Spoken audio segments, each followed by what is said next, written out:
Welcome to the MMA Roadshow, episode number 423. My name is John Morgan. Cold coffee is not with me, and in fact, nobody is with me. I'm all alone here in my hotel room. Now listen, I had somebody lined up that was going to help me out, help break down one championship here in Denver. But I'm not going to put them on blast. They're standing me up, but for a very good reason. They got work to do. So I thought I was going to be able to pull somebody away, but they're still busy filing stories for their place of employment, which is the place they're making money, not volunteering their time here, just talking to me. So for that reason, I will certainly be not blaming them one bit and understand that they got a job to do. But I, of course, am here in Denver, Colorado, site of One Fight Night 10, the very first show for one championship in the United States. Of course, they've had that deal with Amazon for quite a while, so they've been broadcasting here in North America, in the U.S. and Canada on Amazon, which I think has been a good deal for them. Seems like everybody's happy with the partnership as far as what we're hearing. Talks of maybe even expanding the partnership a little bit. Now, what does that mean? Expanding to more markets? Does it mean expanding the number of shows? We don't know. Chatri was keeping that a little bit close to the hip. Chatri Sityodtong, of course, the One Championship CEO. So what does that mean? What does that look like? Who knows? But it seems like it's a good deal. I mean, man, look, live sports means something. You know what I mean? It's been streaming deals right now are big. So big opportunities for them. But here's a chance to be in the United States, do the show in the United States, get some of the local media coverage and get some people looking at it. And I think it's going to be good for him.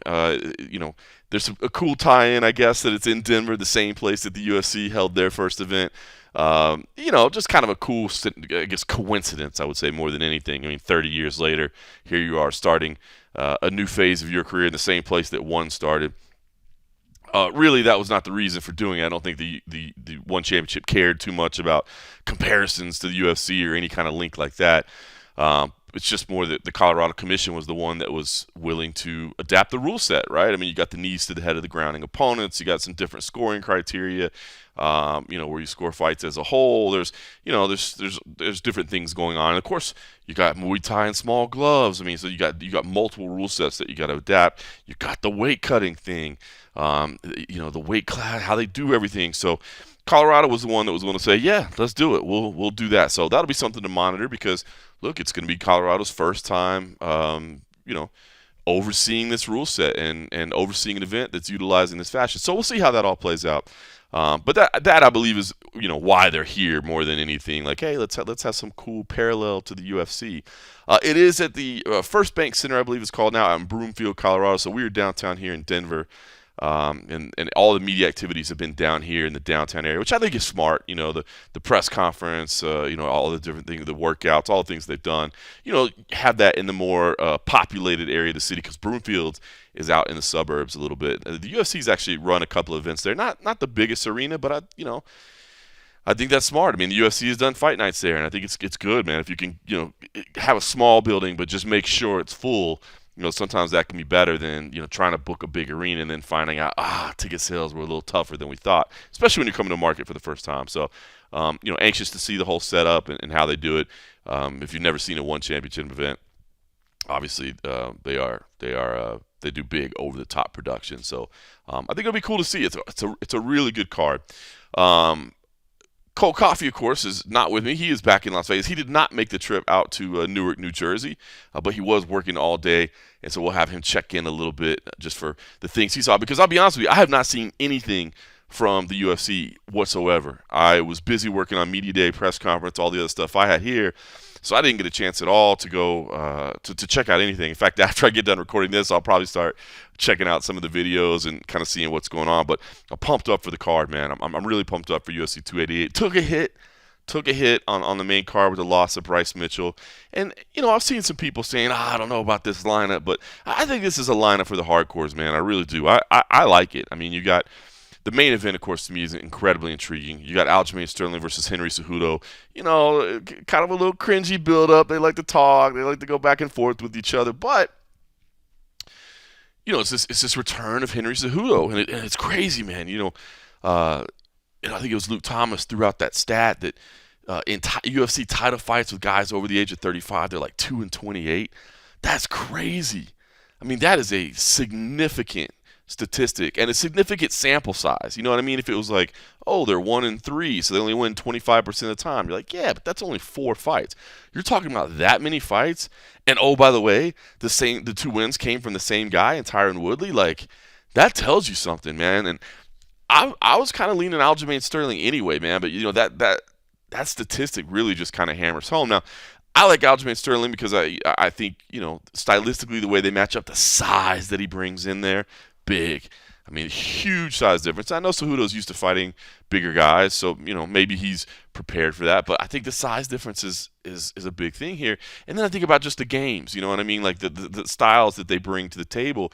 And Aljamain Sterling, man, I love his grappling ability, and I think he's going to be able to deal with Henry Cejudo, who gets those takedowns. But I think in this one, it's probably going to be best served to try to keep this on the feet, at which point that range distance comes back an issue again. So I like it. Now, I was talking with my co-host Eric McMahon on Cage Side with John Morgan earlier this week, and he's actually leaning Henry Cejudo.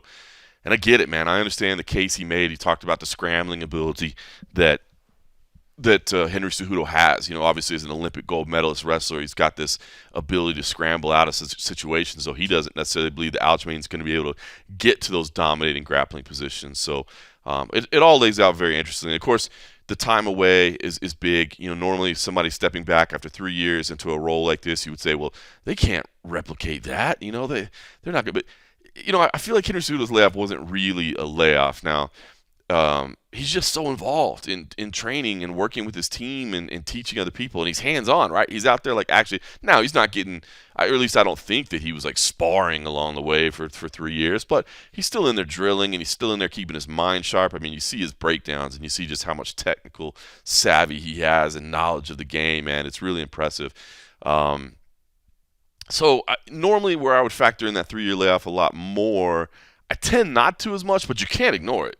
Not fighting in a live scenario for 3 years, man, that's a big deal, especially against a champion who is getting better, who seems to be performing at their highest level ever. I mean, it means something. So I'm intrigued by this, man. It's a coin flip to me. It really is a coin flip to me, man. I can see a case for both guys winning. I think I'm leaning Aljamain Sterling, but I'm not saying that with a huge degree of certainty. You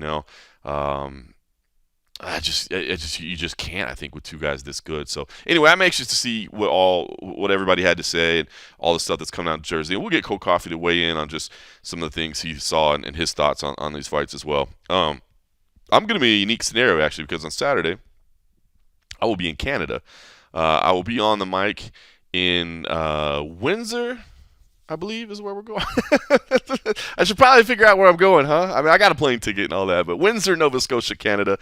So the last 2 events that I did for Fight League Atlantic have been in Moncton. This is a new place. I think this is the first time they've ever actually been to this venue. So I'm excited to see it, and flying into Halifax. And my man Chris Caladius is going to show me around Halifax a little bit, and then we'll head out to Windsor to call Fight League Atlantic 9. So we'll be on the mic for that. Looking forward to it. Great crew out there in Canada, man. They're doing some big things out there on the eastern seaboard. But I'm going to try to have these prelims on my phone or something like that so I can keep track. But I think the good thing is, because we're an hour ahead out there, that part, I should make sure that province is. I'm pretty sure it's on Atlantic time zone too.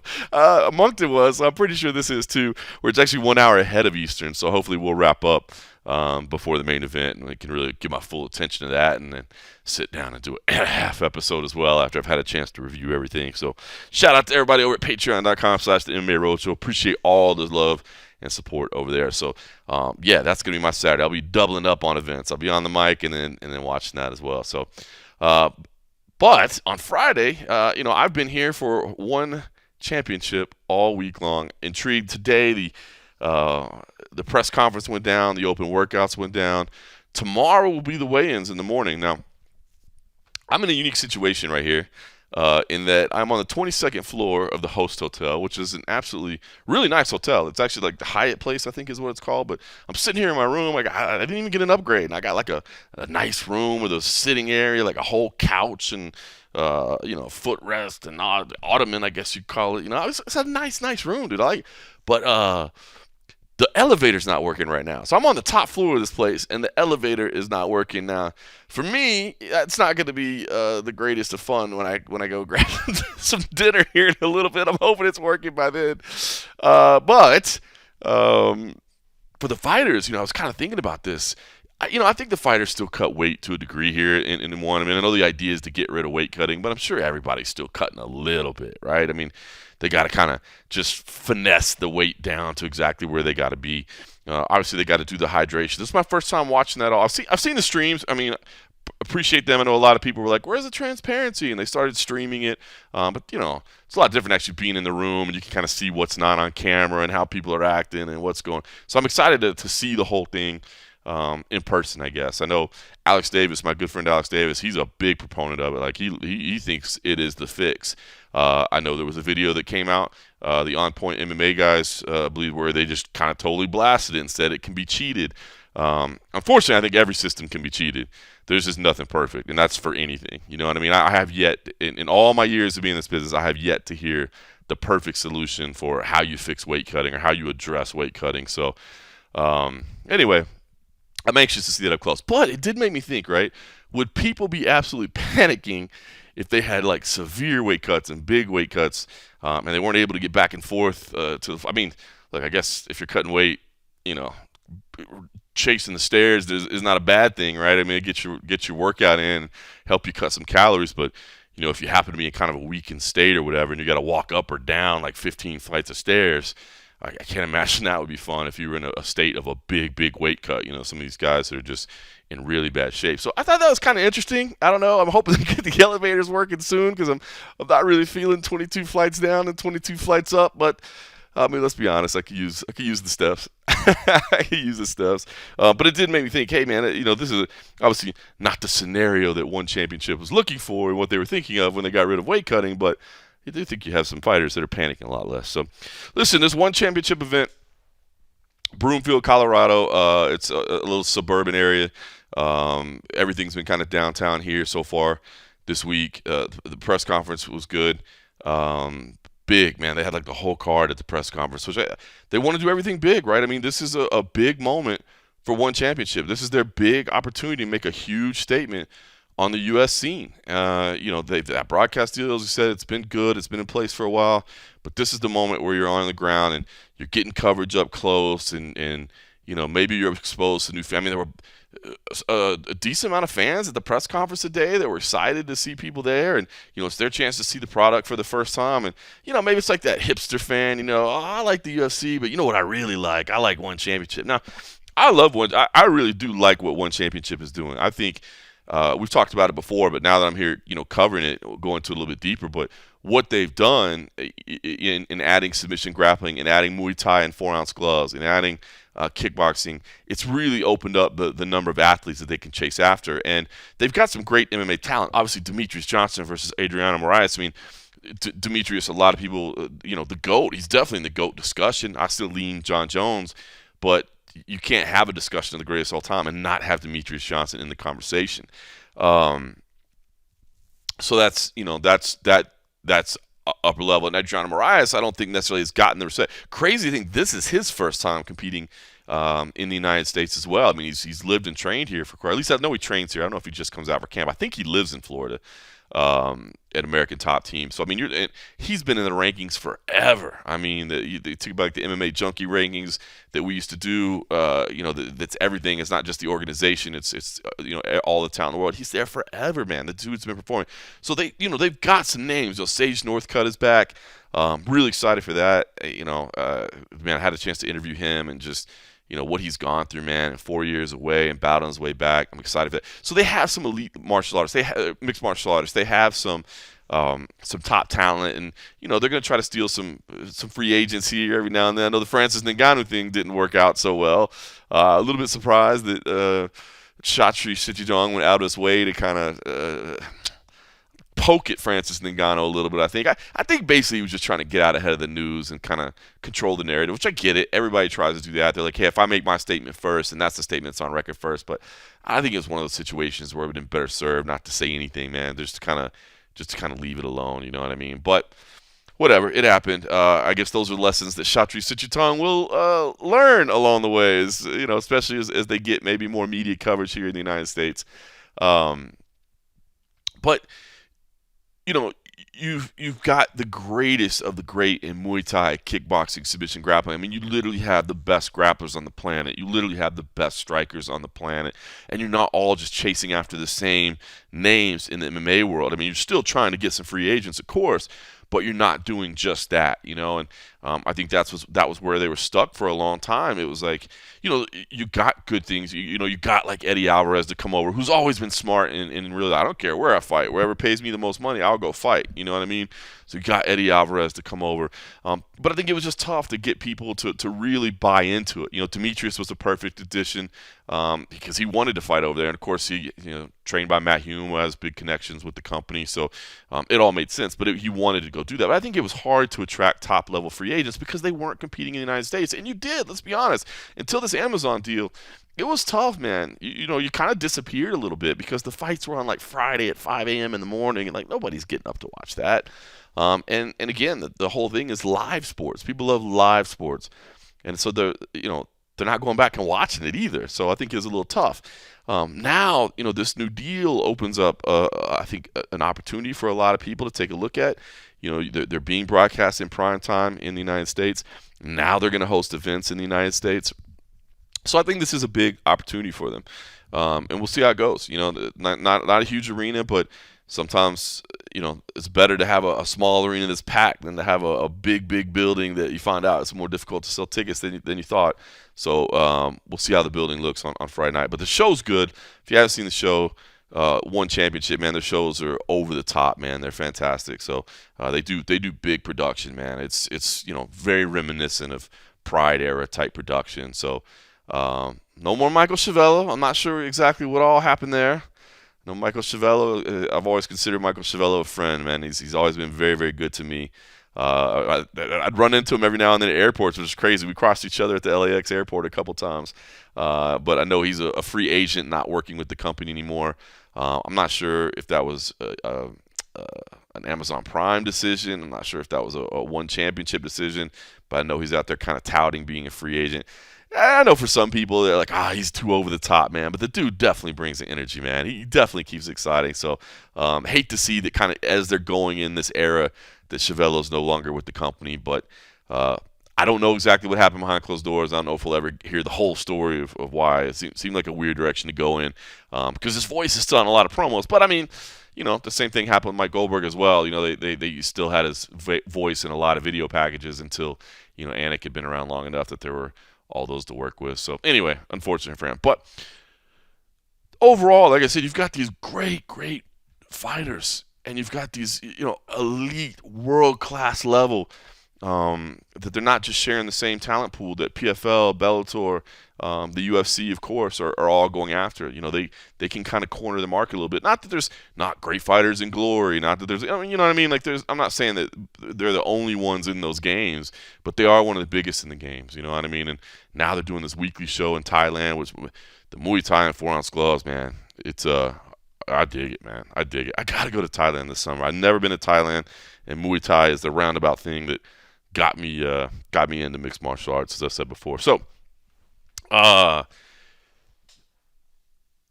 big is this moment? That's the key. Like what I'm interested to see. So I asked Chatri Sichutan today where the U.S.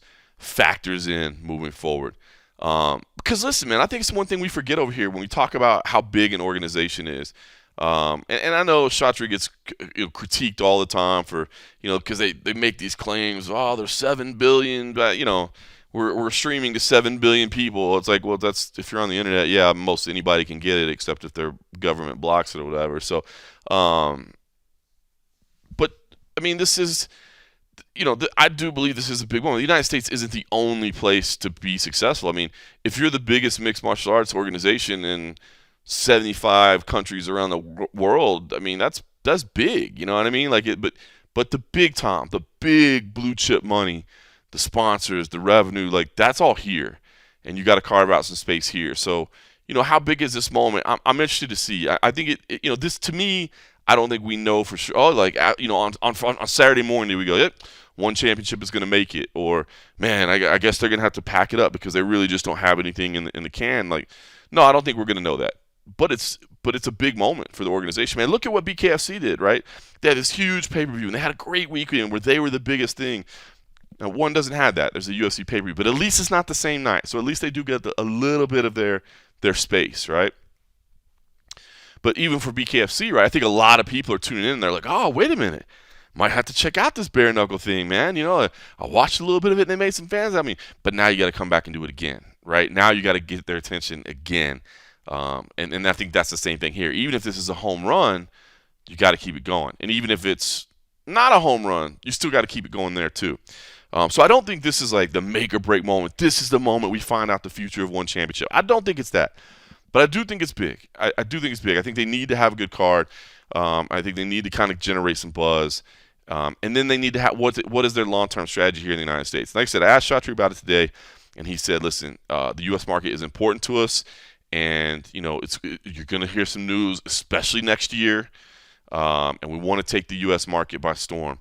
We're looking at expanding the partnership with Amazon Prime. Now, what does that mean as far as expanding? Does that mean, does it mean that they're doing it? Because to my understanding, I believe the Prime Video deal is only the U.S. and Canada. Now, I'll express my ignorance here. I don't know how big Amazon is everywhere else in the world, but I've ordered Amazon in Abu Dhabi. I've ordered Amazon in the UK. You know what I mean? I assume it's as prevalent. I mean, given the valuation of the company. But I don't know if like the streaming deal is that I don't know. So is it add more markets, or is it add more dates? You're doing this weekly show in Thailand. I mean, what if you're doing a show a month in the United States? That could be massive. Then you start getting some real consistency. Then you start getting some brand awareness. So I don't think this is the end-all, be-all, one way or the other, good or bad for one championship, but it is a big moment for them. So, and again, they can be successful without capturing the U.S. market, but there's no doubt that you want to be successful in the U.S. market. So we talked a little bit about what's at the top of the list for the UFC. Of course, as we mentioned, main card shakeup over the UFC. The loss of Bryce Mitchell was unfortunate. Movsar Evloev, that dude is a stud. We'll see what Diego Lopez can do, step in on short notice. Jessica Andrade, Yan Xiaonan. A couple fighters coming off some setbacks, but still a meaningful one in the strawweight division. Chrome Gracie is on there against Charles Jourdain. I still think it's a good card for the hardcores. The Bilal Muhammad, Gilbert Burns fight, props to those dudes for stepping up on short notice and doing a 5-round fight, just trying to make a statement. So I get why some people might criticize that this isn't as deep of a card, but I think it is still a good card, and I think it's kind of like I said, a hardcores card. I was really looking forward to Bryce Mitchell and Movsar Evloev, if I'm being honest with you. That was a terrible, terrible, unfortunate loss. But things happen, and that's that's unfortunately what played out. It was weird, right? That his shoulder had that. I mean, I didn't see, like, I haven't seen anything today of the interviews, but like that purple stuff that was on his shoulder in that countdown video, or crazy.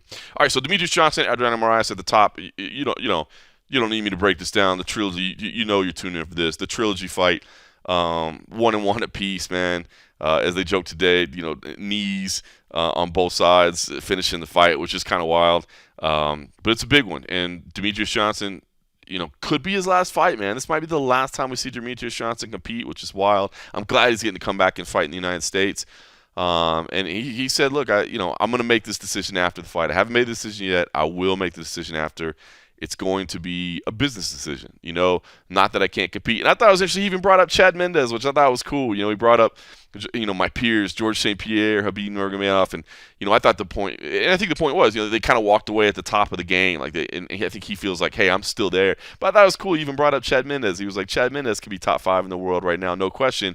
And he hung it up last week at Bare Knuckle. And, of course, they have their shared history in the WC. So I thought it was cool. I've always been a Chad Mendes fan, so I thought it was cool. Demetrius kind of threw out that hashtag WEC never die reference, right? But he said it. He's like, man, if there's other things I can do to make money, then I might have to do that. It's going to be a business decision. And look, I was looking at his social media accounts today. I know he's got the Twitch streaming, and he's got some sponsorships, and there is something to be said for going out on top. The GOAT. You can't hurt your brand, right? By rattling off 7 straight losses or something like that to end your career, and people are like, I don't know, was he ever that good? I think the division was just over, wasn't as good at the time, and So I think it's a real possibility. Like, I don't think he's just dangling that out there. But he did say, I haven't made the decision yet. I'll make the decision after the fight. Meanwhile, Adriano Moraes is going to be the bigger man, as we've seen in both matchups. He's going to have the size advantage in there. And, he trains an American top team, man. He wants to do this. He's not as vocal or as well known as Demetrius Johnson, but he sees this as an opportunity, and he knows, this may be a chance for him to get. You get 2 wins over the GOAT. Okay, maybe you call one a fluke, but I beat him 2 out of 3. Now, where do I stand? So it's a big moment in his career and the first time fighting in the United States. So high-level MMA, you needed to, even if you don't like the other stuff. For some reason, you don't like the other stuff, which I don't know why you wouldn't. But if for some reason you only like MMA, this is a fight that you don't want to miss. I mean, it's a world-class fight that no matter what organization it would take place in, would be worth watching. Co-main event, Rodtang Jitman versus Edgar Tabares. Rodtang's a favorite here. Rodtang should absolutely win this fight. Now, Edgar Tabares, he's a Mexican-born fighter. He is, a WKA, I believe, Muay Thai champion. I mean, he's not a nobody, but he just doesn't have near the experience of Rodtang. And even today, I thought this was interesting, man. Somebody asked him, like, Rodtang's a legend of the sport. I mean, hopefully you've seen him compete by now. He's fun. He's exciting. He goes out there to put on a show, and he has 274 career wins, which is crazy. These Thai fighters, man, that start fighting professionally when they're like 9 years old. It's amazing. It's amazing. I gotta get over there this summer. So he's a legend, right? But and I understand you'd be respectful, but somebody asks, like, "Hey, Edgar, you're the underdog, but where do you think you have the advantages?" And he was like, I can't say I have any advantages, but I'm going to go in there and do my best. I was like, whoa. Again, second language, so maybe, he thought he was just being, and I totally understand, like, you're facing a legend like that, you want to be respectful. I mean, there's nothing wrong with being like, maybe you don't want to be respectful, maybe you want to stir the pot, but there's nothing wrong with saying, this dude's a legend for a reason, and I know he's got incredible tools, but I'm a dangerous fighter too, and I plan to go in there and show that, I don't know, man. It was just, again, I don't think it came out quite the way he wanted to, but he was like, nowhere really, but I'm gonna go do my best. Like, oh, okay, all right. Mikey Musumeci and Osama Alawari in the other title fight. So 3 titles up for grab. This is the flyweight submission grappling world championship, I should say. Mikey, legit one of the best grapplers on the planet. Like, legit one of the best grapplers around. His last fight was insane. Just destroyed a dude's leg that absolutely refused to tap. It was hard to watch. Dude ends up tearing every ligament in his knee and is going to have like a year away, which tough, but like everybody's been kind of talking about that fight this week. Like, what do you think? Like, tough or not smart? I think most people have been like, both, I guess, but that's why you tap, is to get out of it. So Mikey Musumeci, amazing. Osama, though, Brazilian Jiu-Jitsu black belt, of course, trains with the Atos team, that trains the Ruotolo brothers, Andre Galvão. And he believes, hey, I'm fully prepared for this. I've been training for this moment my whole life. Like, I'm ready to go in there and shock the world. I like submission grappling. I've heard some people say that they don't like it being in the middle of a show, especially because you get a high-level MMA fight, then you get a high-level striking fight, and then then you turn to pure grappling, which we know probably doesn't appeal to the casual fan as much. But I like it. And again, these are dangerous dudes. Obviously, with these full-on pure grapplers, the leg locks are big. Like when we do Fury Professional Grappling and we have the UFC fighters, we actually ban leg locks because that's the only way the UFC will let us use the talent, is if they don't have to worry about knees being popped and that sort of thing. And so it limits a little bit of what the pure grapplers can do when they do face off again, because this is that kind of new age jiu-jitsu, right, where the leg locks are massive. So you'll certainly see a lot of leg entanglements. Mikey's an interesting cat, man. He's a funny dude that like legit just eats pizza every day, which is crazy. But good on him. So look, 3 titles at the top. Again, I think this card was put together to be action packed. Chatri was saying, man, he's like, I got this feeling we might have 100% submission or finish rate. I was like, well, that's tough, but I mean, it is big. And Chatri was taking some shots today, man. He was like, we've got a 75% submission rate. I think the UFC is only like 38%. I mean, he called him out by name. And then he had one, too, that I'm kind of actually interested to know what Scott Coker thinks. Because, he basically said, look, I'm the only one that's a lifelong martial artist. And I was like, I mean, he does actively train. Like Coker doesn't train anymore that I'm aware of. Obviously, Dana, I don't think Dana trains martial arts at all. I mean, I haven't heard of him training martial arts. He's clearly training. If you've seen, he's clearly training somehow. If you've seen all the images of him lately, but I don't think he does anymore. Now he used to do like some jiu-jitsu and stuff. That's how he and the Fertitta brothers first got into mixed martial arts. There's the famous story about the old contract was like there's a dispute between them. It's a jiu-jitsu match that settles it. But I don't think he does. But I know Coker like trained for a long time, and I don't know. Again, I thought maybe that was a little bit of an unnecessary shot to take. It's like, I'm the only CEO of the major companies that's actually a martial artist. But in fairness, like he did say that he was like this morning he trained like 2.5 hours on the mats with multiple time world champions, and he was like they absolutely destroyed me, but it was good training. So I mean, he does have the right to be like I'm the only active one training or something. But anyway, I thought that was kind of funny. So maybe it will be 100% finish rate. We'll find out. Stamp Fairtex, Elise Anderson, big atomweight fight there. Stamp Fairtex, of course, a former two-sport champ. She was an MMA champ and Muay Thai champ. This is an MMA fight. Stamp is, she's excited. She goes out there. She likes to put on a show. She's the one the Stamp dance. Have you ever heard Chevello, of course, talking about that? She comes out and dances, and she always looks to entertain. It was pretty cool, man, that that I didn't really know this much about Stamp. I'd seen her fights, but Chatri was taught today because I did know, in Thailand for the longest time, I think still the big stadiums, like they don't have women fight. Like even though Muay Thai is their national sport, like women don't necessarily do it. I don't know if it's like what the scene is, but he was talking about that, and he's like, and now she's like, because the money over there, U.S. dollars go a long way over there, and he was saying that she grew up doing the sport that like women didn't really necessarily usually do, and now she's like buying property and has like a ranch and like multiple homes and multiple pieces of land, and pretty cool. So she likes to go out there and perform. That should be an intriguing mixed martial arts fight. Roberto Soljic and Sebastian Katasam is the fight that everybody thinks is just going to be fireworks. I mean, these two dudes, I think both of them are at like an 86% knockout rate.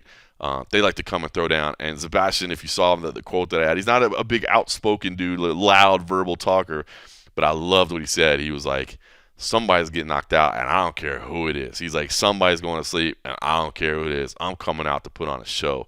I thought that was cool. And I think he means it, too.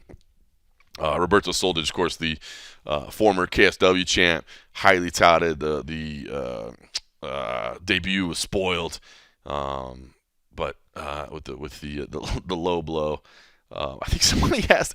Did I see this somewhere that like somebody asked him like if there were lessons he could take out of that fight, and he was like, "Wear a steel cup." I think that's hilarious. At least he can have good spirits about it. Sage Northcutt. I'm so excited to see Sage Northcutt back. He's facing Ahmed Mustafa. I did a story for Sports Illustrated about Sage Northcutt. I talked to him.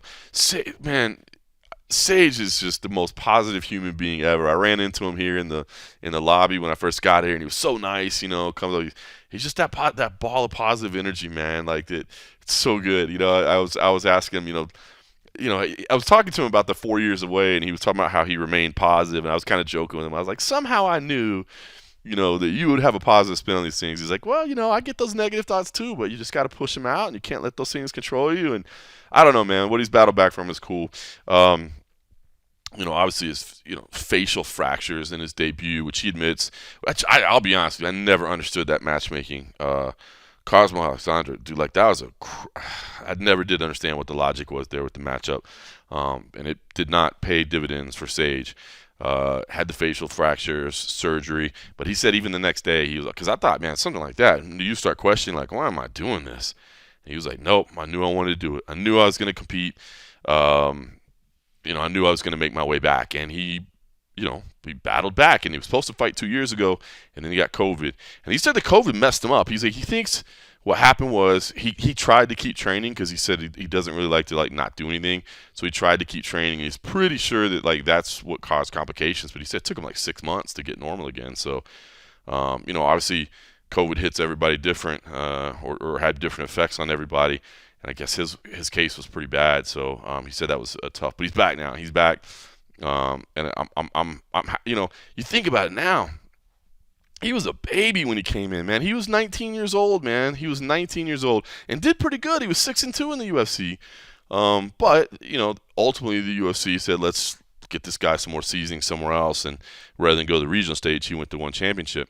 It is why, I look at a Raul Ruiz Jr. and why I just say, it's just hard, man. It's just hard to be at the highest level of the sport that young. But now he's had 4 years to train. He's in his late 20s now. Now he's kind of entering his athletic prime. I mean, the dude was always in his athletic prime, but it's like maybe Sage can. This feels like a big moment, like a big win here, man. And this, the kid obviously has the look, and again, he's just got the best attitude, man. And who knows how good he's gotten in this 4 years? He said he trained the whole time, So how much has he improved, and how much has he trained and bettered himself? So I'm excited to see that one. Aung Song, Fanrong, middleweight MMA matchup there. Should be fun. Tairu Tolo is back. Again, you talk about the best grapplers on the planet. Him and his twin brother are two of the legit best on the planet, against Rainier de Ritter, who was a mixed martial artist who's best known for his grappling capabilities. But this is tough, man, when you go against the pure grapplers. It really is. So, anyway, it's going to be a fun card. It starts at, I should probably know that, huh? Starts at 7 p.m. Eastern on Friday night. So it should be a fun card. I do think if you haven't been checking out One Championship, I think this is a card to do it. Again, it's that prime time. You get to see it. It's from Colorado. So this will be a big moment for them to step into the spotlight. So absolutely looking forward to that, and have enjoyed being out here. Like I said, I will get to see the weigh-ins in the morning, so I'll see how that whole process goes. Then they do ceremonials afterwards, kind of, the big face-offs and all that. But like I said, I've seen it on the stream. They come in, they give a sample, they test the hydration. I don't. It's not like it's not like a big deal in terms of the presentation or whatever. It's just I'll jump on a scale and hand me some pee. But I'm just anxious to see it up front and to see it up close, I should say. Just kind of see the athletes. Again, there you just see a little part of the stage. Which not that they're hiding anything, but it's the same way with me. When I have official weigh-ins going, I just have a lockdown camera and I leave it running. So I'm kind of anxious to see that. You can watch those stream, by the way. They do stream those. Like I said, I think they're improving their transparency there and trying to do this. And look, I do want to say this because I saw a lot of people blasting One Championship after that On Point MMA video came out, and I think On Point, what they did is good in terms of educating and saying, hey, I mean, it is weird, right? Because even the doctor that was involved there, he's like, well, I'm going to tell people how to cheat the system. Like, you do kind of wonder, is that a good thing? But I think it's good to just be like, hey, look, here's how it's done. But I don't think that should take away from One Championship, at least trying. Like I said, from everything I've ever heard, they're trying to do it for the right reasons. Like I said, Alex Davis, good friend of mine, and somebody who wants nothing but the best for the sport. And he loves it, man. He thinks it's amazing for the athletes, and he's got a handful of athletes in one. He's made the trip over to several events, and has seen it up close and personal from the inside. You know what I mean? And if he thought there was anything untoward happening towards his fighter with the other athlete, he would say it, man. Like he will step up and say it. He loves it. He absolutely loves it. So I just think you have to at least reward them for trying something. I know One Championship, some of their decisions and the way they present things, and we just talked about some of the stuff that Shatri says and whatever. Like, I get it why you say I don't like this, but I think if people are trying to do something, you should applaud them for trying to do something. Because again, I have been in the sport for a long time, and I've yet to hear the perfect solution for it. So we shall see. All right, listen, let's take it out to Las Vegas. Let the man Cold Coffee check in. I know that he was eyeballing everything today and helping video edit and listening in to the all the best stuff happening at Media Day. So since I haven't seen any of it, we'll kick it over to him and let you share, let Cold Coffee share a little bit of what he saw and talk about UFC 288 briefly. Yeah, we got you covered everywhere. That's what we do on the MMA Roadshow. You thought I was alone. You thought it was just me. John, I wasn't ready for this, but you caught me at a time I wasn't ready, but I'm not alone, so I'm going to hand it over to the man, the myth, the legend. You thought he was dead, but he's back in your life. He's got the ear balls and the eyeballs of a giant tortoise. He's the legend. He's the man. UFC thought they could get rid of him, but he's back again because he's Fiasco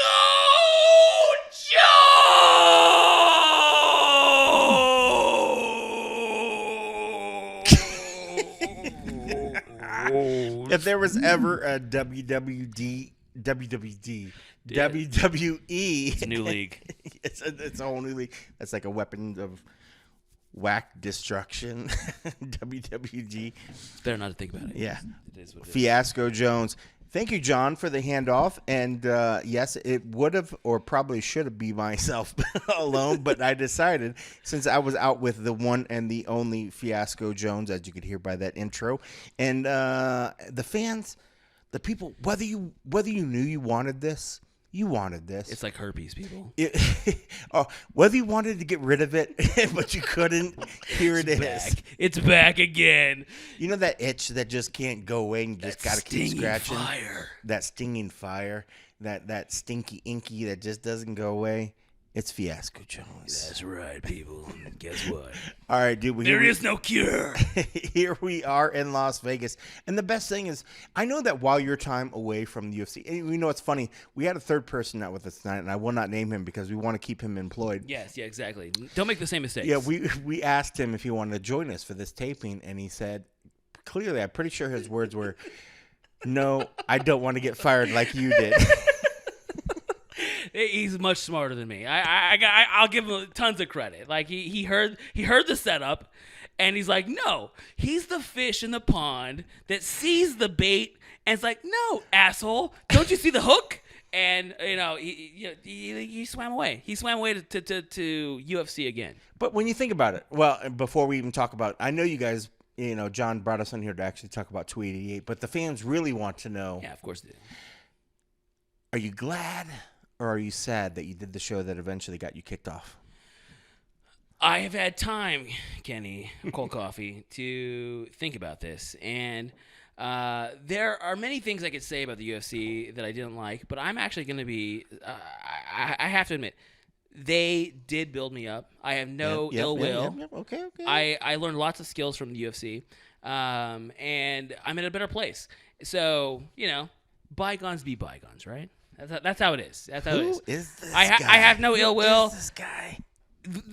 I will say, by the time they decided to fire me, I was already thinking I need to leave. Yeah. So it was kind of like it really was the right time. And for anyone who cares, I actually landed in a better place. So that's good. I'm much happier where I'm at now.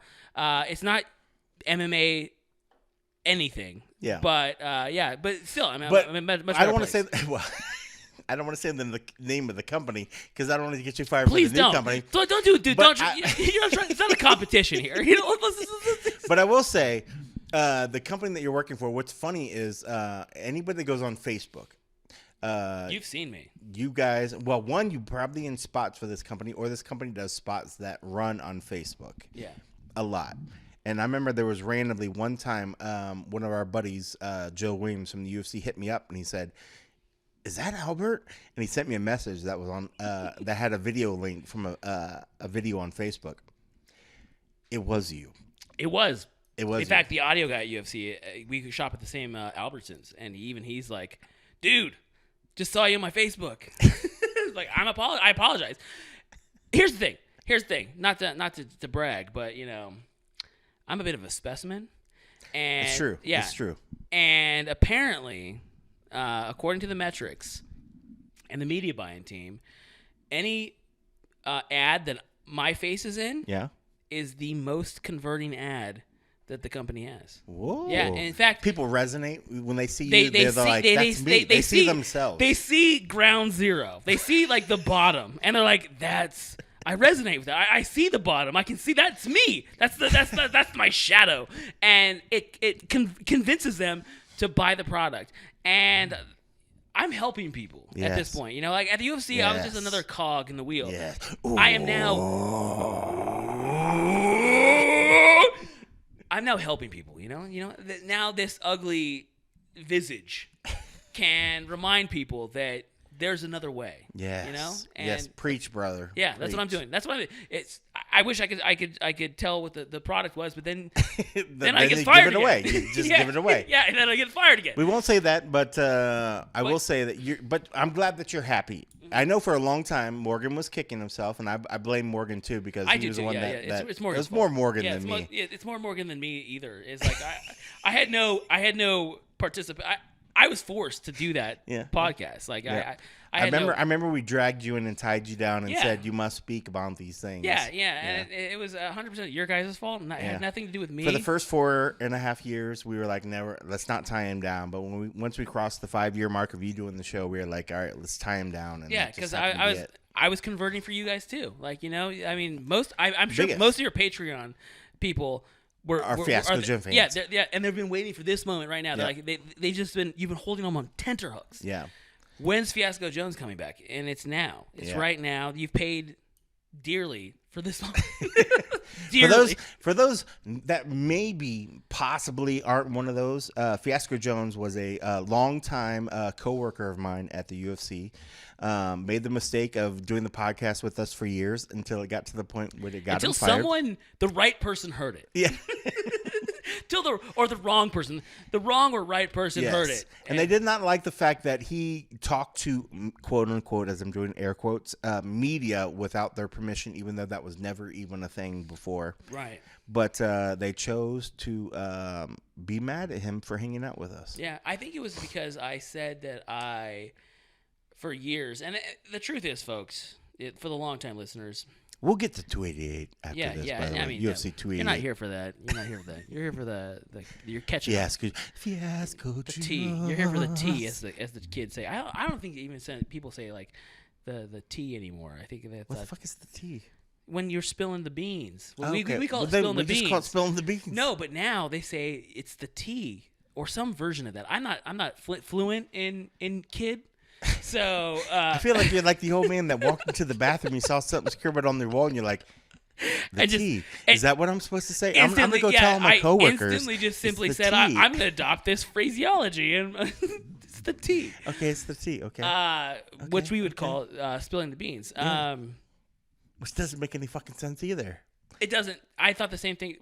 This is a bit of a tangent, but I don't think it's a good phrase for telling people rumors. It's spilling the tea, unless there's been an epidemic of people spilling tea and then just simply confessing. Well, I remember in Harry Potter they looked into the tea or that little cup that had tea or coffee in it, and then they were able to see things. I definitely feel like we're losing subscribers. I have no vested interest in folks. Thank you very much for the time that you decided to listen to the show before we got. You're never getting it back, folks. You're never getting it back. That's mine. Right, it's part of a dark ritual. It's of stealing your time. All right, well, you're right. You're right. Let's finish whatever the tea is, and then we'll get to the 288. Here's the thing. I forgot what we were talking about. Just like our subscribers did. Oh, folks, thanks for listening. We're going to hand it back to John because we're idiots over here. Well, dude, I'm glad that you're here, and thank you for the tea wisdom that we didn't get. That was it'll appreciative. come back eventually. It was appreciative. Well, here we are, UFC 288, and it's funny. I know you've been out of the game for a minute, and it's funny. If I asked you that if there was a fight going on this weekend, would you have known? No. Not specifically. No, definitely not, yeah. But what's awesome about this fight is the two people that are main event, you know these guys, and you've seen them well. Aljamain Sterling and Henry Cejudo. Yes, I'm actually with the other coworker we were out with tonight. Who we will not name. For we will keep for his own employed. preservation. Yeah, he gave me when I heard Aljamain was actually headlining. I had to say, okay, wait a second, where's he at right now? What's the backstory? Because when I left, Aljamain I think barely He was not the same. No, he had it was against Peter Yan, and Yep. he had essentially gotten the title because of a the foul disqualification. So you were still with him at that point? Yeah. Oh, okay. And there was a lot of questions in the air about, does Aljamain actually have it? Yes. There was that whole scene at the very end where he's like, "No, I don't want the belt. I don't want the belt." And then they put it on. He's like, "Okay, I'll take that." But no. Yeah, I no, don't because want it was the the idea belt." of like you're winning it from a disqualification. That's Yeah. where I left. That's where I left Aljamain Sterling. That. But you had to watch. You couldn't have still been there at that point because that was. No, I was there. Yeah, I was there for that. 2021. No. January, February, March 6, 2021 is the illegal knee that he won. Okay, I wasn't there for that. I don't know. I was gonna say, I was looking at the timer. I was like, you probably thought you were. There was a cancel bout that was supposed to happen at 12/12/2020, but the last time that he fought before that was June 6, 2020. When did you leave? It was 2020.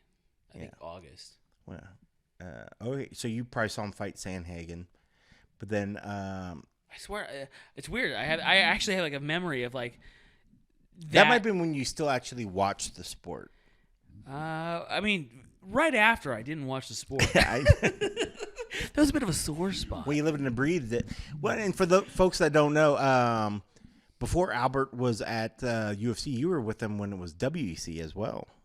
Well, right? they own the WEC, right? yeah. But did you do some work with them, or? Oh, absolutely, yeah. Because I remember you used to have like WEC gear, which I was jealous of that. Because I remember your camera case had a WEC sticker on it and other stuff, and I was like, okay, this dude's old school. That's right. He's old That's why I school. put it there, so you know. So I know. You fucking, made me jealous. I was virtue signaling. You were virtuous. You I'm ain't glad I shit. got you fired, motherfucker. I mean, I'm glad Morgan got you fired. That's right. It's Morgan's fault. Fuck that guy. But no, well, it's funny. I feel like we could reminisce about the old days too, because I remember when I first came on, there was the crew that came over from WC, and then there was the Strike Force folks. But that was like a badge of pride, the people that came in that were like, "Oh, I'm old school Strike Force, or I'm old school." We did. The UFC didn't own Strike Force very long. For like there was like a handful of shows where guys were like, "Oh, I'm going to Strike Force shows," and they're like, it was like 6 shows. Like that's it. I unfortunately, I mean, sour grapes. I was gonna say, I never went to a Strike Force show. Didn't sound sour grapes at all, right there. Fuck those guys. What the F just happened? All right, I didn't realize that was a trigger spot. I like it. I mean, I wanted to cross off all the boxes, if I could, and I never got a Strike Force box. Yeah. But I had a ton of, I want credibility for tons of WEC. I was there for the Henderson, Pettis, Matrix the Showtime kick. The Showtime kick, yeah. Yes. I was there for that. That was the last. Do you remember WEC. when that happened? Did you guys think? I mean, I'm sure it was crazy, but did you guys think that you saw something that you were just like, I can't Absolutely. In the moment that we saw it, it was like, okay, that's amazing. But here's the catch. I actually have footage from the UFC when I was shooting behind the scenes for Henderson at goddamn, what I can't remember his gym at the time, but his gym in Arizona. We went down there, and he was. I'm mistaking that. It wasn't Henderson. It was Pettis. There was footage of him actually practicing the Showtime kick, like jumping off the wall and doing this kind of spinning kick. I was saying because Benson was at MMA lab, but yeah, was he still at Rufus's gym? It would have been up in Milwaukee. I couldn't have seen it at because I don't think I ever traveled to Rufus's lab or Rufus's place. Rufus gym.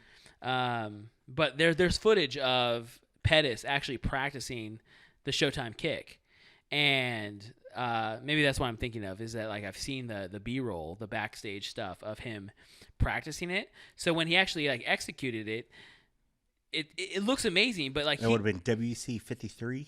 Henderson versus Pettis? Yeah. December 16, 2010. Does that sound about right? Yeah. That's crazy. It was in Arizona, wasn't it? Glendale, Arizona. Yeah. It was the last show, and it was like it ended like on a. I mean, you cannot end essentially a fight company on a better note than that.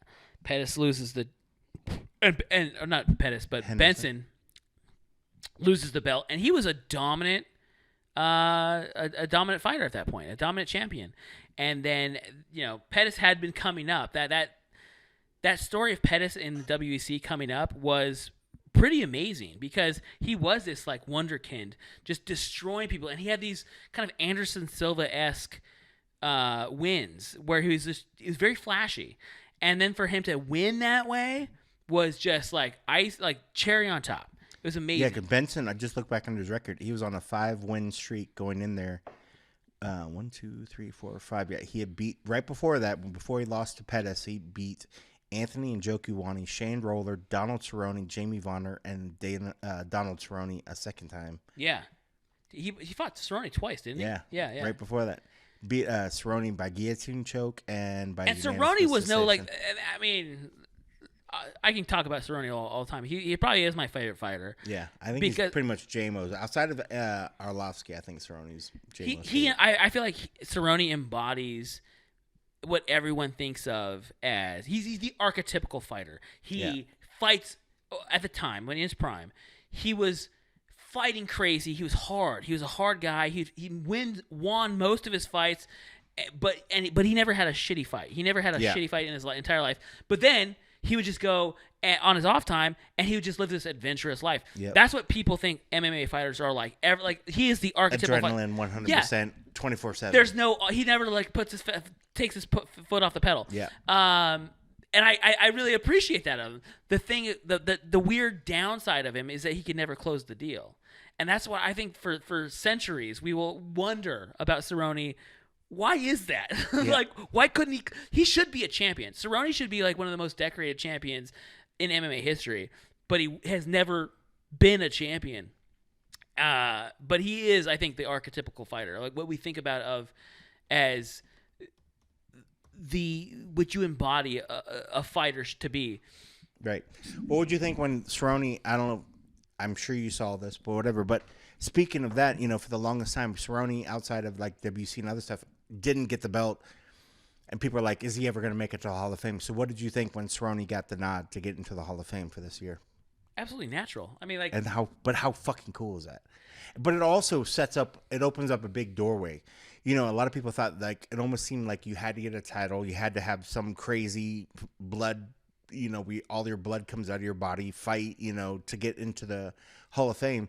But he opened up the doorway as well, to kind of like a fan favorite, like the first fan favorite that I could think of that they found a way to sort of work in there, Right. And there needs to be a pathway for that, because I think like Joe Lozon needs a pathway, like that's a good name. I haven't heard in a while. Yeah. Matt, God damn, I forgot his name. But either way, there's tons of people. Who's the welterweight? Matt, you went to in Ohio or Hamill? No. Welterweight. Oh, you're talking about Matt. Brown. Yeah, I was Matt like, Brown. Like Matt Brown deserves a place. I like that because I love Matt Brown. But you're right. I mean, Matt Brown deserves a place. People who that were fan favorites, that actually they drew a crowd based on their fighting skill, not necessarily the gold or the overall record or the overall achievements. The overall achievement. But I mean, there's some fighters that like have like winning records that don't deserve to ever go there. But you have people like Joe Lozon who gave the fans exactly what they wanted. When a fan bought a ticket and they went to a fight, Joe Lozon paid that ticket. And so did Cerrone, and so did Matt Brown, and so did so many others. They paid. I'm thinking of another guy, the short guy that's also a welterweight. God damn, I think he's also named Hendricks. Matt. No, Hendricks is good. I can't remember. I've lost so many. There's so many fighters, but like so many brand sales have been lost over the years. Exactly, but there are so many people out there that obviously need to be in the Hall of Fame that didn't necessarily win the accolade or the awards. That it can't just all be champions, because if you're an MMA fan, you know that most of the guys you loved in MMA were not champions.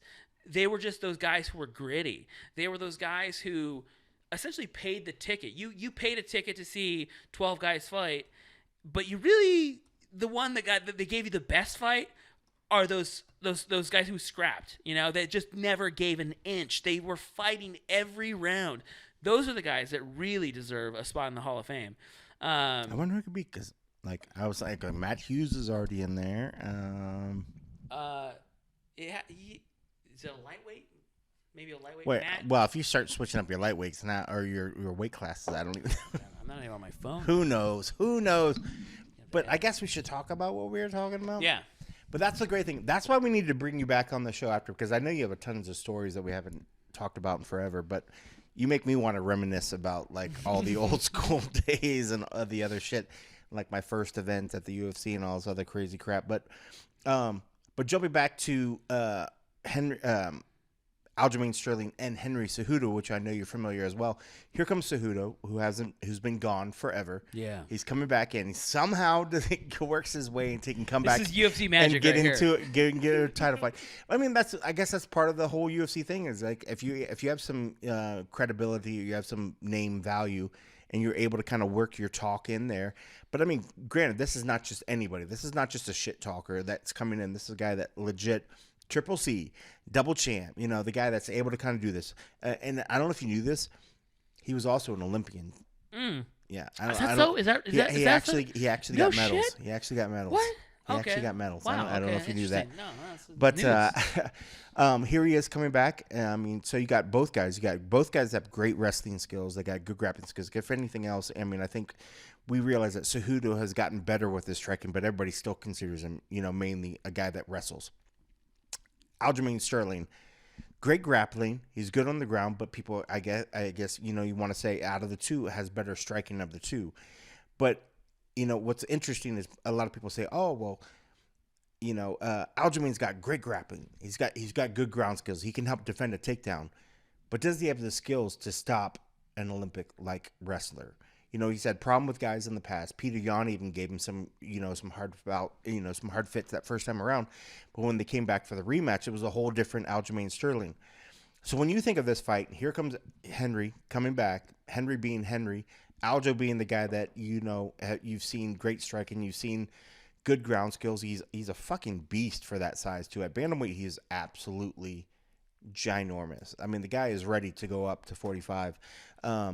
But when your initial thoughts, when you heard that this fight had came back, or that this fight worked itself out, Henry came back and everything, what were your initial thoughts on the fight?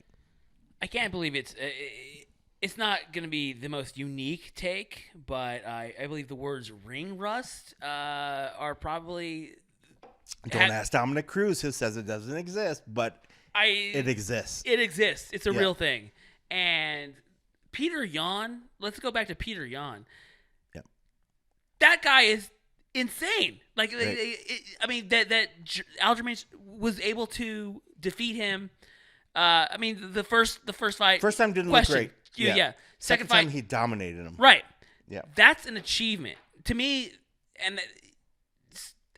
and he's still in the game. Like, I mean, ring rust is the story, right. And I'm sure this is not unique. This is not like woo. And I get it, but I feel like that.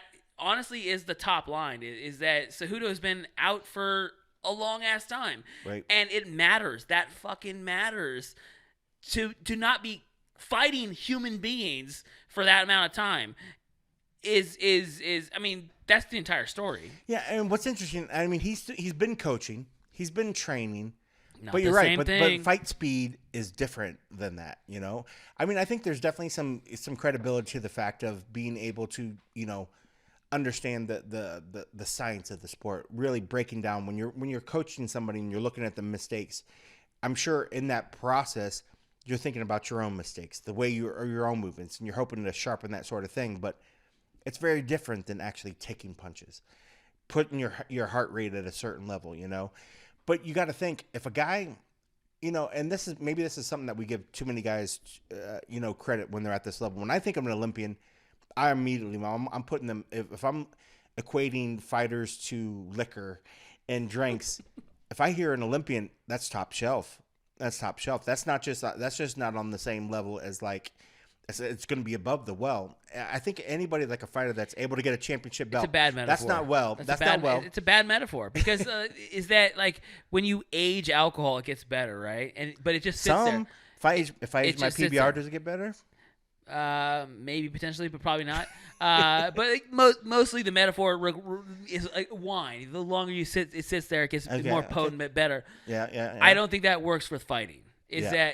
Not at all. And I'm not discrediting Cejudo for all of his achievements, but the fact that you're, like you said, like being in there against a person month after month after month, year after year after year, it means something. It means something. And even just analyzing people, like, are we better fighters because we've seen fights? No.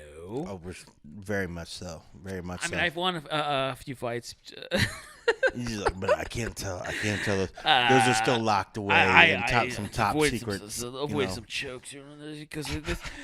No, it's not the same thing at all. Yeah, can he coach guys?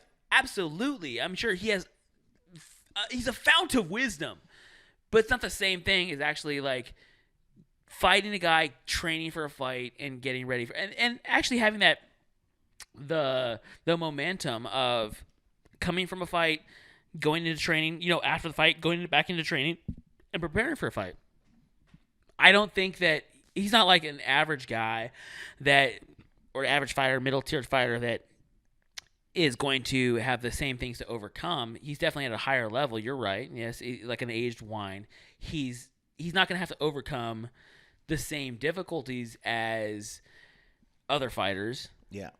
But he still has to overcome these issues, and Aljamain is already there. He's already a well-fueled machine. He's ready for takeoff, and he's waiting. That countdown is just tick, tick, tick, tick.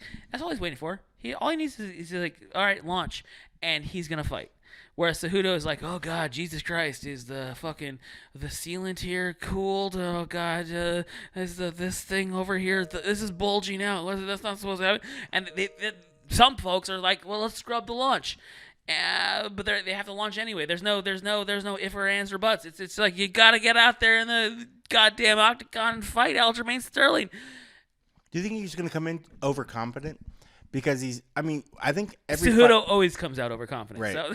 But you figure that's part of what his best attributes as well is the belief in himself. I think every fighter needed to go in there believing in himself, and I think it's that belief in himself that took him to the Olympic level.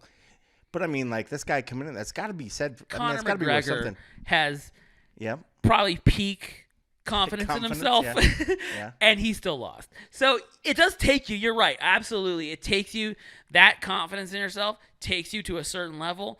It's not going to win you fucking fights. Yeah. I mean, otherwise, Conor McGregor would be champion today. Yeah. He'd be the best fighter in the world. So speaking of the confidence, one of the things that Henry said, he's already kind of looking towards the future, but his goal was he wants to beat Aljamain, and he said this at the presser or at the media day.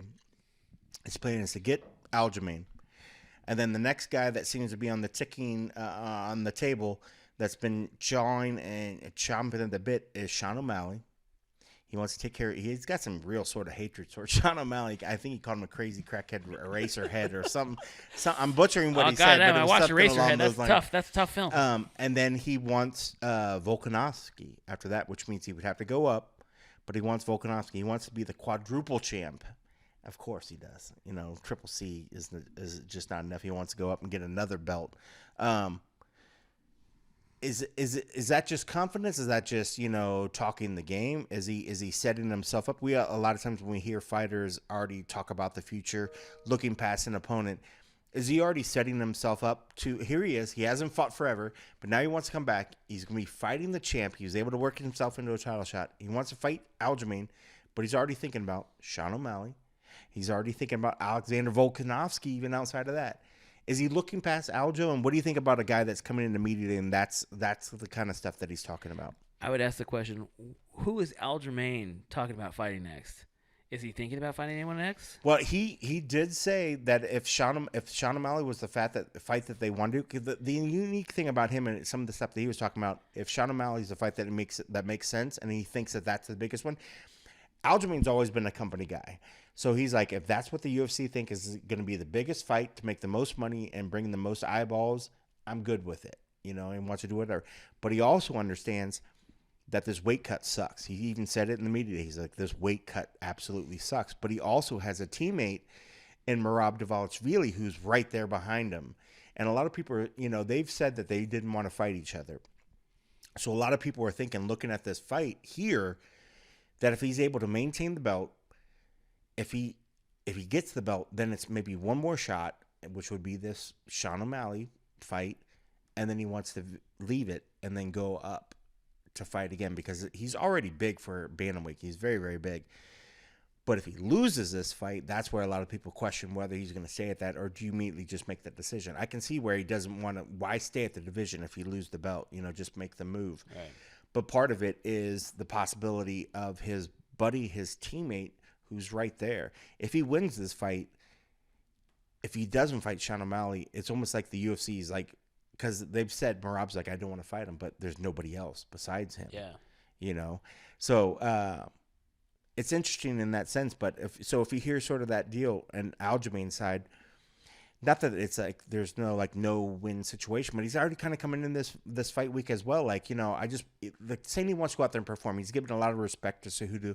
Cejudo, outside of all the cringy, wacky shit that he does, you got to give him his props. You got to give him his respect for what he's done before. But what he's done, I mean, when he beat DJ, how can anybody doubt what the dudes did when he went in there and beat DJ? DJ was the dude. He was the guy. When people are talking about pound for pound greatest, when people were talking about John Jones and other stuff, they were talking about DJ. And then this guy went in there and beat him. So when you look at Aljo, I mean, I guess when you think about what's next and you think about what he's, looking at this fight, and I love that the cat's. My cat's trying to attack Fiasco right now. Give me little love bites. Yeah. Now, to answer your question, though, I think, let's just not be stupid about it, is that ring rust is a real thing. Cejudo's a great fighter, but he hasn't been there. And for him to be naming off his next competition, I feel like is a sign of weakness. It's a sign of that, like, he's trying to distract from, I have a huge fight in front of me right now. Let's talk about the fights after this.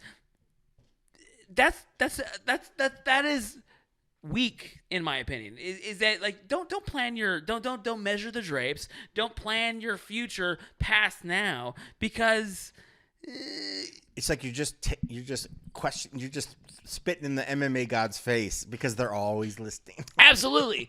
And that, I mean, what I love about MMA is that no matter what I say, he has a shot. Like, everyone that goes in there has an equal shot, and shit happens. But I'm going to say that Aljamain, he's giving deference to Cejudo's career and his accolades and his pedigree. But even he probably knows is that, like, goddamn, like, I've been here. I feel a little more fresh. And in his head, he's probably thinking this is, like, great. And of course, he's looking at. If you ask him about Sean O'Malley, I'd love to see that fight. Yeah. Yeah, exactly. He probably is looking forward more to that fight than he is to Cejudo. Cejudo at this point is a money fight. Right. He's a name. He's coming out of not nowhere, but he's not coming in from because he won that spot. Yeah, he's coming in because of his name, right? And relationships. It's the biggest money fight option, right? And it's because the UFC knows that that people will pay for this card. Yeah, and so Aljamain is making a money play. Smart for him, smart for Cejudo, but I don't think Cejudo's walking away with this. But if it sets up for Sean O'Malley, honestly, I love that idea. I love that idea. When you say you don't think he's walking away, you mean not fighting again, or you don't think he's walking away with the belt? I guess I can segue to that, and you can answer, I guess, both questions. Explain what you said, but what is it? I guess because we've already ran way too long. Sorry, John. Whatever. What is your prediction on this fight? I think Aljamain walks away with it. I think it's going to be a hard-ish fight. Probably 3 rounds. I'm going to say 3 rounds. Really? So you're saying he finishes them? Yeah, I think Aljamain's finishes them. Striking? I believe no, I think it's probably going to be ground. I think it's going to be some kind of submission. I do think that Cejudo, as strong as he is, will eventually gas. And not gas.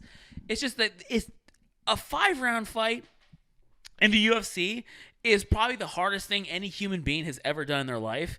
And if you have stepped out of that for several years, you think you're ready. And Cejudo's done it. Like, the thing, his confidence is through the roof. He's like, I've done this before. It's not the same thing as just saying, okay, I'm going to take a few years off and then come back and do it. Immediately, like, you're not going to even like ratchet up to like a few 3 rounds and then get to 5. You're just going to go from retired to 5. No, it just doesn't work out. And it's not even just the rounds. You're going against the champ. Yes, a guy who has done this again. And I guess Peter Yan, we all know, is not some. He's not a scrub. He's not a scrub. Yeah, he's not just some random guy. Peter Yan was supposed to be the heir apparent to that belt. For everyone that was in the bantamweight division said Peter Yan is the next champion. Yeah. Aljamain Sterling beat him once. But still, he beat him. Yeah. That means something. Yeah. That means something. Cejudo has been out that entire time. I have to say that like Sterling has this. Like, he and to say that Cejudo has a legitimate chance. Everyone has a legitimate chance in the octagon, but I guess statistically and like just like rationally, no. Like, he doesn't. Like, it's just like it's not the same thing. Like, it's just he's in a different category. Yep. He was the champ. He's not the champ. He left. You know, I'm sure he got fat, he got skinny, got fat, got skinny, got fat, got skinny, got fighting shape, and now it's like, let's go fight again. Not the same thing. It's not the same thing. Fighting someone who's like, I've been the champ now. I've defended my belt several times now. It's not the same thing. It's not the same thing. And he's a specimen. Aljo's a specimen. Right. Well, there you go. I love that breakdown. It went way longer than I thought. And I would ask you about any other names. I mean, besides this, the co-main, Bilal Muhammad, Gilbert Burns. Do you have initial thoughts on how that fight's going to go? No. Gilbert Burns. I'm going to say Gilbert Burns. Yeah. Well, it was really good on the media day as well. Gilbert Burns jumped in this. There's a lot of this guy's been chugging away, getting wins, decided to jump in here and take this fight. He's willing to fight anybody. Bilal, same with him. He's been clamoring, hoping for the fight.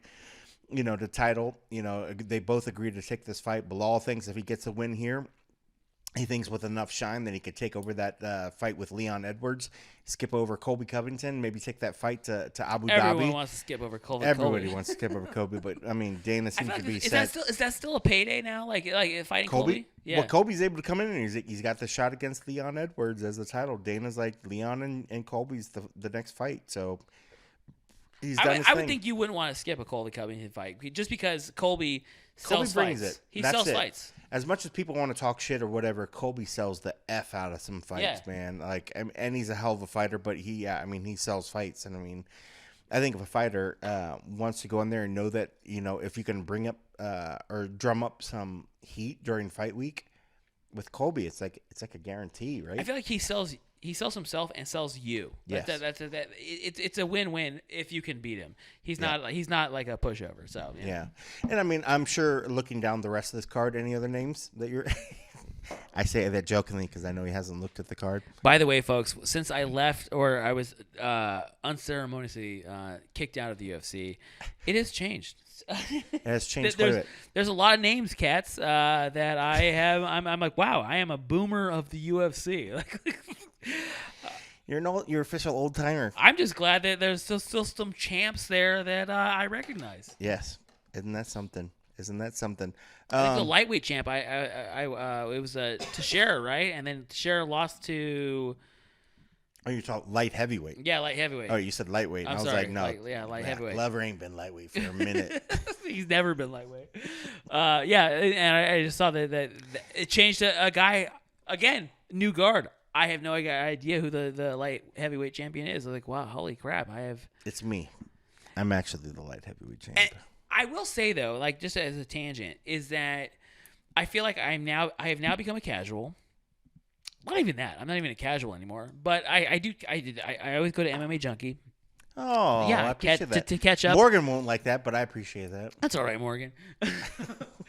You got me fired anyway. But I'll go there, catch up, and I'll be like, wow, like so more and more of the people who are of my era are just don't exist anymore. And there's Chaos Williams. Is it Chaos Williams? Yes. I want to follow. He's a badass, I dude. want to follow Chaos Williams Just because it's chaos. Yes, absolutely. And His fight Williams. style's chaos. He's awesome. He's a fucking scary dude. He's gonna be my new favorite. I'm glad that we're doing this because It's bringing you back into really, the yeah, fold. exactly. It's I'm like shaking off your ring rust, is what you're saying. I feel like Cejudo. But that's why I'm losing because everyone's like, "You idiot! Why are you on this podcast? You don't know shit." I am the Cejudo of podcasting. That's true. Of MMA podcasting. You're the original Triple C. Yeah, exactly. I was gone for a minute. I was doing it. I was gone for a minute, and now I'm back, and I sound like an idiot. Ooh. Oh, he's back, motherfuckers! I love it. Yeah. Well, this is going to be the greatest handoff because just to peel the curtain back, John taped his segments, and I thought John was going to send me one segment. I'm out drinking with Fiasco Jones, and then John sends me the audio, and he's like, hey, can you tape a segment? And I said, this will be fun. Can I just pause you right there to add to the fun? It would not be a Fiasco Jones segment if we did not delve into the mysteries of Oh my God! the wider universe. We've already been talking for 41 minutes. You got to be quick. That doesn't matter. Did you know that? Be quick. Did you know that? At least last week. Well, it was been great while we had you as listeners. This is what they want. UFOs. They not had a what they congressional meeting about UFOs. Okay. And they came out and said that guess what? Of all the UFO reports, Sightings or whatever? Yeah, Okay. sightings. Okay. None of them are from the other planets. Do you believe that? You mean all the sightings came from people in America saying that they were sightings? They're saying that, like, yes, we have some unexplained sightings. There's been like 600 something sightings, but we can say that none of them are from outside of this planet. You mean trace their origins from outside of the planet? Right. They're saying there are no aliens. So they came from the sea or something. I see. So they can't track any like entry points into like the our space. They wouldn't go into that. They literally, actually, it's sad.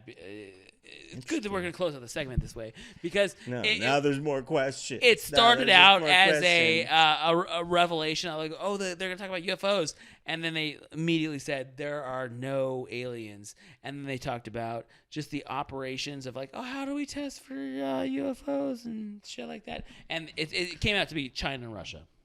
Yeah. That was a very depressing segment there. I mean, I had to wrap it up. I felt a lot of pressure right there. That's the ring rust right there. That just showed up. That's the ring rust. All right, so now we're going to hand it back to John, who thinks it's just me. But he didn't realize that we just went on a 42-minute tangent of MMA stuff. So thank you all for listening. We love you. I'm glad to be back here in Vegas. But now we're going to toss it back over to Morgan in Colorado. All right, definitely appreciate Cold Coffee. Just giving us a little bit there. I know sometimes he'd probably prefer to just not have to say anything. I don't think he's as comfortable just talking by himself as I am, which even me, I think, God, what am I doing here? But I'm going to go check now and see if I'm stuck on the 22nd floor or if we actually have functioning elevators again, which hopefully we do. And we'll have full one championship coverage all week long, so take a look on social media for that. If you happen to be in Canada, Fight League Atlantic, check us out there. I always enjoy seeing fans out there. Everybody's been super nice to me when we've been out there. We've had a good time, so happy to see anybody that's out there. Come say hello, say what's up. And appreciate everybody that supports us over at patreon.com/MMA Roadshow. It means the world to us. So anybody that helps us, that listens to us, we appreciate you. But those people, that's the VIPs, and we really appreciate you. Know that. Lots of MMA action this weekend. Let's soak it all in. But more important than anything, thanks for listening.